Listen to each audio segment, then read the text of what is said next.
어떤 땅은 빵원이 들고, 어떤 땅은 1,000만원, 어떤 땅은 한 2,500만원, 어떤 땅은 4, 5천만 원이 들어가는 겁니다.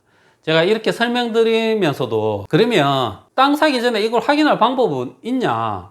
사실은 있긴 있습니다만은 영상이 도움이 되셨다 그러시면 구독과 좋아요 부탁드리겠습니다. 감사합니다. 안녕하십니까, 집짓는 이박사입니다. 이번 영상에서는 저희가 건물을 지을 때 기본적으로 땅을 파야 되는데, 땅을 팔 때 어떤 땅을 사느냐에 따라서 어떤 땅은 추가 비용이 0원이고 어떤 땅은 1,000만원, 어떤 땅은 한 2천만원 이상, 최악의 땅은 한 4, 5천만 원이 건물을 짓기도 전에 비용이 추가가 되는 그런 현장들이 많이 있습니다.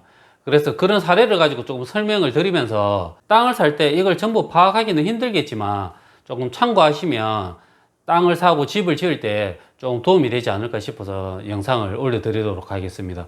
제가 건물을 지을 때 기본적으로 땅을 판다고 조금 전에 말씀을 드렸는데, 도로 기준에서 최소한 한 50cm나 60cm 정도는 땅을 팝니다. 조그마한 단독주택이라 그래도 기초가 최소한 40cm에서 한 50cm 정도 됩니다. 규모가 좀 큰 건물은 한 60cm 이상도 되는데, 기초만 있는 게 아니라 그 밑에 단열재도 넣고 뭐 버림도 치고 잡석도 넣고 이렇게 되면 많게는 한 7, 80cm 이상도 땅을 파야 됩니다. 그럼 잠깐 그림에서 제가 설명을 드리면, 그냥 일직선인데 이게 이제 도로면 예를 들어서 저희가 건물을 짓는다 그러면 이 땅 위에다가 이렇게 건물을 지어 가지고 이렇게 올리는 게 아닙니다. 어떻게 하냐 그러면 땅을 이만큼 팝니다. 이만큼 파는 높이가 지금 말씀드린 대로 최소입니다. 최소 한 50cm에서 한 80cm 이상 팔 때도 있습니다.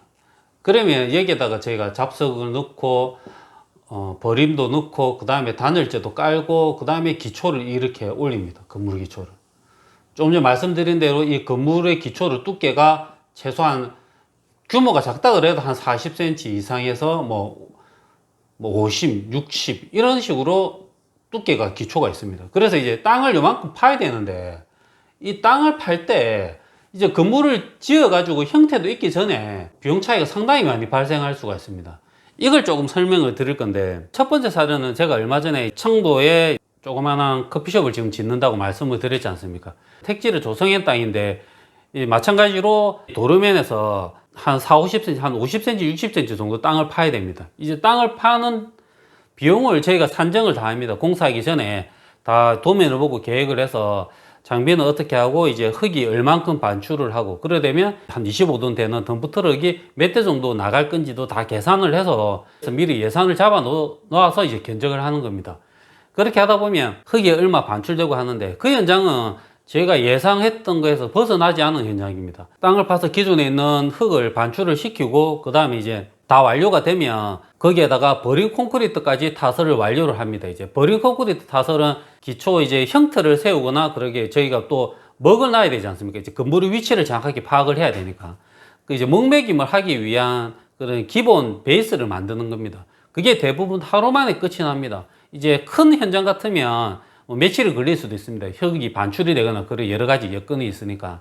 근데 저희가 지금 영상에 보시는 분들은 대부분 이제 주택이나 조금 작은 규모를 많이 보시니까 그 정도 건물은 하루 만에 이 버림 콘크리트 타설까지 끝이 납니다. 청도 현장은 무난하게 끝이 나는 현장입니다.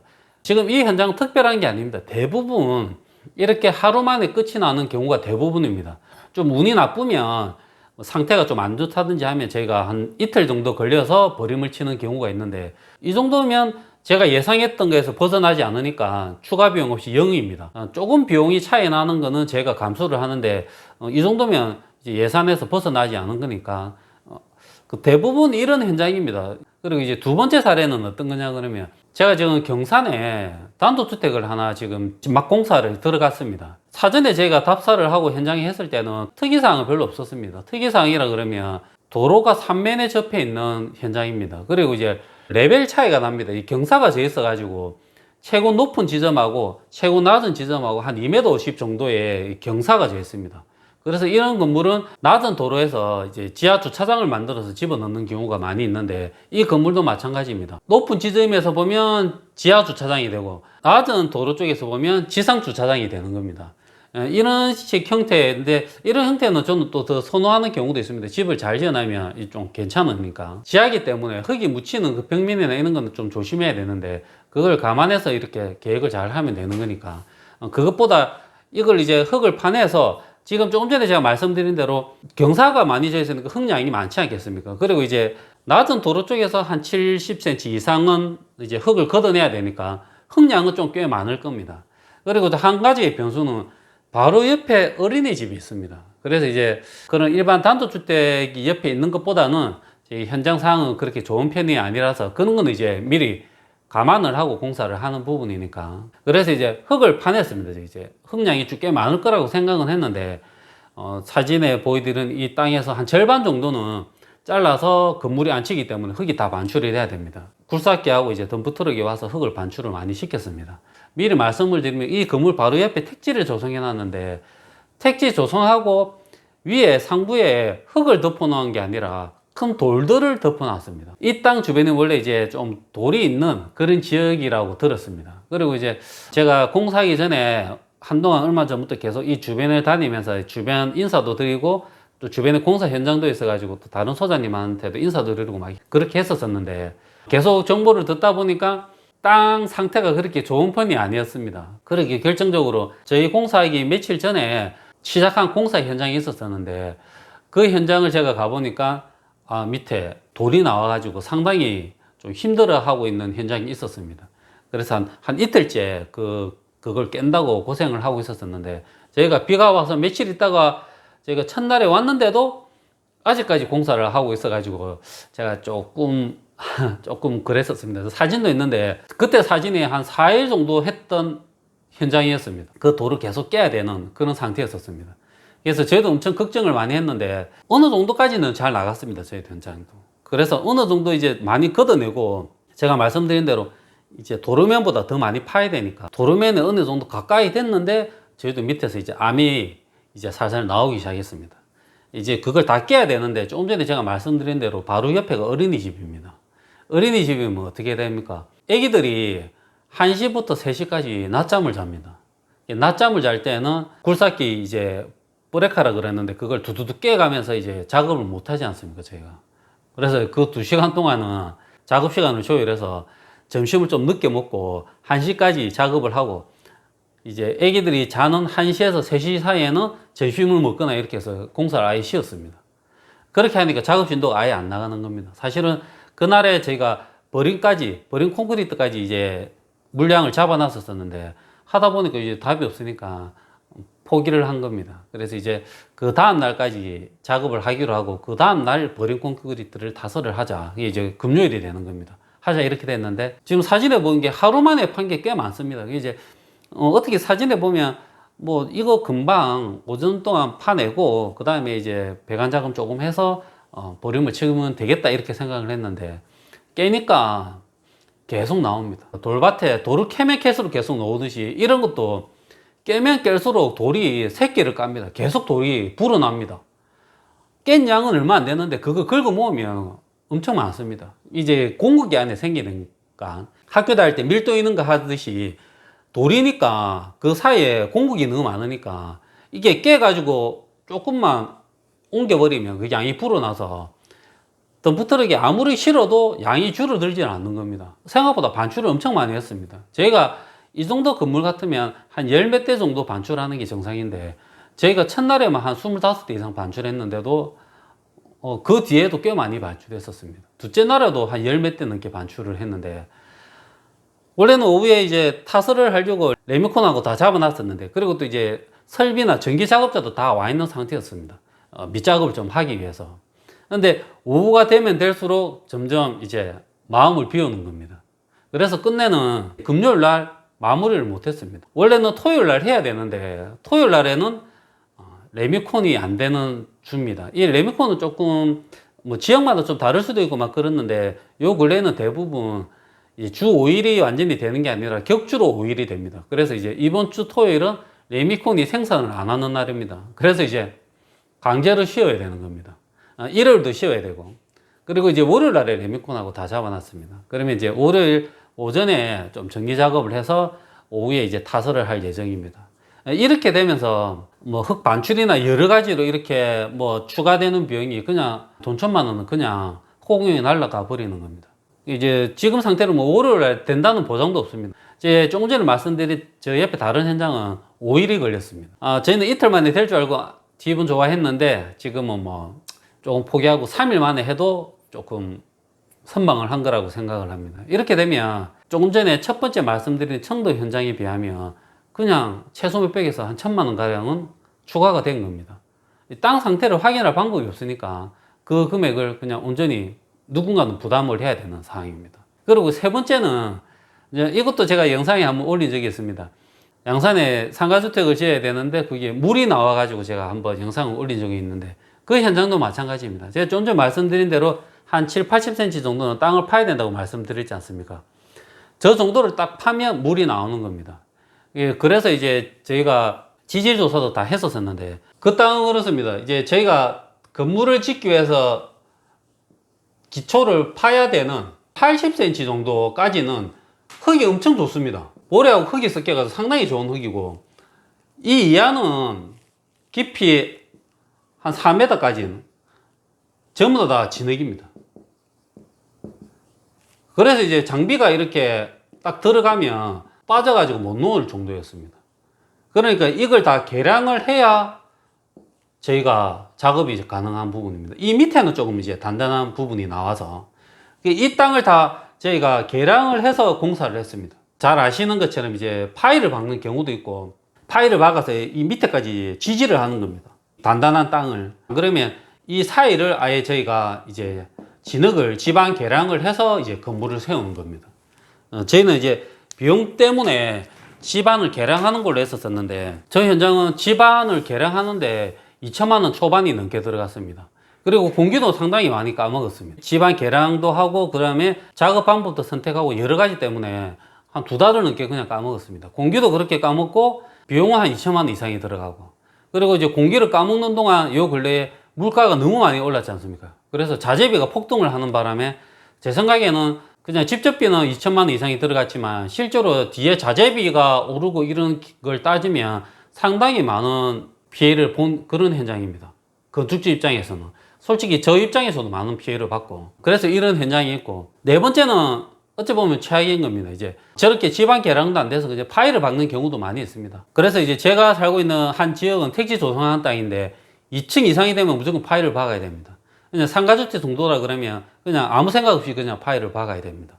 근데 지금 상태로 파일을 박으면 얼마냐? 파일을 박는 게 몇 번 박는 데서 저렴하고 이제 많이 박으면 비싸고 당연히 그 본수에 따라서 그렇게 되겠지만 기본적으로 큰 장비가 움직이는 비용이 있기 때문에 기본 비용이 비쌉니다. 규모가 작고 어느 정도 한다 하더라도 한 4, 5천만 원은 그냥 들어갑니다. 그리고 이제 뭐 파일을 박는 깊이나 이런 것 따라서도 금액이 달라질 수 있지만 기본적으로 한번 움직이고 이렇게 하면 4천만 이상은 무조건 잡아야 됩니다. 집도 짓기 전에 그 비용이 그냥 추가가 돼야 되는 부분이니까 땅이 이제 부실하니까 어떤 땅은 빵원이 들고 어떤 땅은 1,000만 원, 어떤 땅은 한 2,500만 원, 어떤 땅은 4, 5천만 원이 들어가는 겁니다. 제가 이렇게 설명드리면서도 그러면 땅 사기 전에 이걸 확인할 방법은 있냐? 사실은 있긴 있습니다만은 현실적으로는 조금 불가능한 부분이라고 저는 생각을 합니다. 뭐냐 그러면 이제 지질조사를 하면 가장 좋은데 지질조사를 땅 사기 전에 하시는 분은 거의 없다고, 아예 없다고 생각을 합니다. 왜냐하면 제가 다른 영상에서 땅을 사기 전에 한 청량을 한번 해보고 땅을 사라. 숨어있는 땅이나 내 땅인데도 내가 사용하지 못하는 땅도 많이 있으니까. 근데 그 청량하는 것도 힘들고 비용이나 이런 것도 부담스러워 하시는 분이 있는데 제가 이게 그 지질조사를 해라 그러면 누가 하겠습니까? 그것도 빈 땅이어야 되지. 예를 들어서 내가 살려는 땅에 기존에 뭐 건물이 있다든지 지상물이 있다든지 그렇게 되면 아무것도 할 수 없지 않겠습니까? 그때는 무조건 사고 난 다음에 사고 나서 봐야 되지 않겠습니까? 그러면 어떻게 하는 게 좋을까? 특별한 방법은 없는데 제가 조금 현장을 보면서 좀 생각했던 게 뭐냐 그러면 땅을 사기 전에 어떻게 할 방법은 없지만 제 생각에는 주변 동네 사람들을 한번 만나보는 게 좀 좋지 않을까 이런 생각을 가집니다. 그 마을에서 오래 사셨던 분을 한번 만나보는 게 좀 좋다고 생각합니다. 왜냐 그러면 오래 사시다 보니까 그 지역에 대해서 잘 아시니까 제가 이제 좀 전에 말씀드린 경산 같은 경우에는 제가 이제 견적을 넣고 이렇게 할 때 제가 현장 주변을 다니면서 체크했던 거하고 실제로 이제 공사를 하려고 주변에 이웃 주민들한테도 인사도 드리고 그리고 또 이제 주변에 공사 현장들이 몇 개 있었었는데 그 소장님들한테도 인사도 드리고 이렇게 하면서 조금씩 정보를 얻은 게 있습니다. 그 일대가 오래전에 택지를 조성했는데 그게 전부 다 안반이었답니다, 산이. 그걸 어떻게 조성했냐 그러면 전부 다 다이너마이트를 넣어서 터트려서 그 땅을 조성했다고 이야기를 하셨습니다. 그러면 그 땅이 얼마나 단단한지 알 수 있지 않겠습니까? 어떤 땅은 그 다이너마이트를 피해서 단단한 땅도 있는 겁니다. 운 없이 단단한 땅에 걸리면 깨는데 5일, 6일 동안 걸리는 거고 또 이제 다이너마이트 터져가지고 그게 조금 깨져 있는 자리에 저희가 집을 지으면 생각보다 쉽게 이제 브레이크를 대서 깨내서 집을 지을 수 있는 그런 상태인 겁니다. 바로 옆에 있다 하더라도 밑에 터파게 할 수 있는 비용은 상당히 많이 차이 난다고 들었습니다. 그런 거를 미리 들으면 가늠은 하지 않겠습니까? 그리고 당장 저희가 공사를 하면서 옆집 어린이집에 이제 피해도 많이 끼치고 하니까 제가 이제 최대한 양해도 구하고 좀 잘 하려고 지금 노력하고 있는데 그러니까 거기 이제 원장님도 그 이야기를 하셨습니다. 자기 집을 지을 때도 밑에 막 이렇게 깨가지고 엄청 고생 많이 했다고. 사실은 땅을 사기 전에 그 이야기를 한마디 들었으면 아 여기는 바닥이 암이 있겠구나 이걸 알 수 있지 않겠습니까? 그런 것처럼 공사할 때 주변에 조금 이야기를 듣는 것도 좋고 제가 양산에 있는 물이 많이 나왔던 그 현장도 마찬가지입니다. 처음에 이제 집주인분도 이제 그 지역 사람이지만 그 땅 밑이 상태를 정확하게 알 수가 없는데 제가 이제 공사한다고 계속 왔다 갔다 하고 이제 주변 분 어르신들한테 인사드리고 이렇게 하니까 주변에 다니시다가 어르신들이 많이 그 말씀을 해 주셨습니다. 제 땅 바로 옆으로 산에 내려오는 물 이제 수로처럼 지나가고 그리고 이 지역이 전부 다 물이 많아 가지고 조금만 파도 물이 나온다. 근데 이 집은 다른 집보다 더 많이 물이 나올 게 산에서 내려오는 이 물을 받아서 수로가 이 집 경계를 옆으로 지나가고 있기 때문에 더 많이 물이 있을 거다. 그 이야기를 땅을 사기 전이나 뭐 공사하기 전이라든지 이 주변의 어르신들한테 충분히 그런 정보를 들었다 그러면 사실은 제 견적도 조금 달라졌을 거고 그리고 또 집주인이 이 땅을 살 때도 그걸 좀 생각하고 고민해서 땅을 샀지 않겠습니까? 안 그러면 그런 개량하는 비용을 감안을 해서 땅값을 계산했든지 여러 가지 방법이 있지 않겠습니까? 제가 지금 경험으로는 제일 좋은 방법은 땅을 구입하기 전이나 이럴 때 그 지역 어르신들 이제 특히나 이제 오래 사셨던 어르신들한테 이 지역의 형태나 이런 거를 이 조언을 듣는 거는 상당히 좋다고 생각합니다. 그래서 그런 분한테 정보를 득해서 땅을 구입을 하면 제가 조금 전에 말씀드린 그런 여러 가지 경우의 수가 있는데 그걸 벗어날 수도 있고 또 그렇게 이런 경우가 있으면 조금 더 예방을 한다든지 안 그러면 땅을 구입을 할 때 땅값에서 그걸 반영해서 구입을 할 수 있지도 않겠습니까? 이런 걸 좀 고민을 해서 집을 짓는 데도 돈이 많이 들어가지만 지금 말씀드린 대로 땅을 팔 때 땅 밑은 알 수가 없다 하지만 땅의 밑에를 그래도 조금이나 예측하고 주변의 정보를 득하면 집 짓는 데 좀 도움이 되지 않을까 싶습니다. 영상이 도움이 되셨다 그러시면 구독과 좋아요 부탁드리겠습니다. 감사합니다.